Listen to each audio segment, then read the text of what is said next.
নহয় জানো তোমালোকে জন্ম হৈছিলে অসমৰ বাহিৰত আৰু মই জনা তোমালোকৰ মা দেউতাও ইংৰাজী স্কুলতে পঢ়া নহয়নে অকে তোমালোকে ইংৰাজী স্কুলতে পঢ়িছা তোমালোকে অসমীয়া কি তোমালোকে অসমীয়া শিকিব খুজিছা জনকৰ কৌশিক যিকোনো এটা উত্তৰ দিলে তোমালোকৰ পৰিচয়টো দি লোৱা হা প্ৰথমতে পৰিচয়টো তোমালোকে দিয়া তোমালোক কোন কৌশিক তুমি আগতে কোৱা মই বেংগলোৰ ডেন্টিষ্ট হয় মোৰ নিজৰ এটা ক্লিনিক মানে মাত্ৰ মানে খুলিছোঁ আৰু মোৰ 10 বছৰ এক্সপিৰিয়েঞ্চ আছে আৰু ইয়াতে কাম কৰিছোঁ স্কুলিং কলেজ চব ইয়াতে তোমাৰ তুমি হেৰি ৰবা কৌশিক মই সুধো তুমি অসমীয়া কি কাৰণে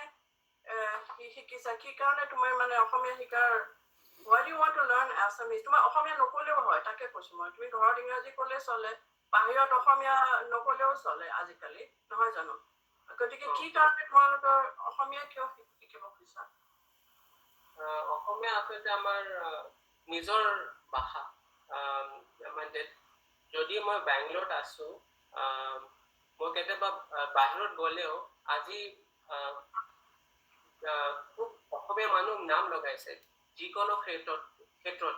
মানে সায়েন্স নহলে ইঞ্জিনিয়াৰিং তো ইয়াতে নিজৰ নাম য'তে মানে ইয়াতে লগাইছে আৰু অসমীয়াৰ এটা মোৰ এটা ইচ্ছা আছে কি মই অসমীয়া আৰু ভালকে ক'ব পাৰো আৰু নিজৰ ভাষাটো অলপ লিখিব আৰু ভালকে স্পষ্ট ক'ব পাৰিলে মোৰ এইটো এটা আগ্ৰহ আৰু মই এটা মিউজিচিয়ান আগতে মই যেতিয়া গাইছিলো মোৰ মানে গানৰ মানে তো মই গম নাপাইছিলো তো এতিয়া মই স্কুলৰ দ্বাৰা মই মোৰ গোৱাটো মই অলপ স্পষ্টকৈ গাব পাৰিছো এইটো মই দেখিছো আৰু মোৰ নিজৰ ভাল লাগিছে আৰু তাৰ সৈতে আপোনাৰ লোকৰ কাৰণে বঢ়িয়া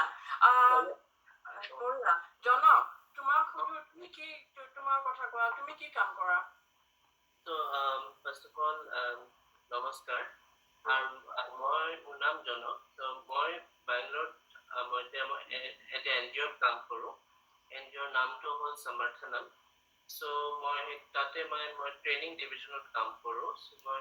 ল'ৰা ছোৱালীবোৰক ট্ৰেইনিং দিয়া যায় কম্পিউটাৰ ট্ৰেইনিং আৰু স্পোকেন ইংলিছ ট্ৰেইনিং দিয়া যায় তাৰপিছত ট্ৰেইনিঙৰ পাছত সিহঁতক চাকৰিও দিয়া যায় so মই এই এনজিঅ'ত কাম কৰি আছোঁ past 10 years পৰা কাম কৰি আছোঁ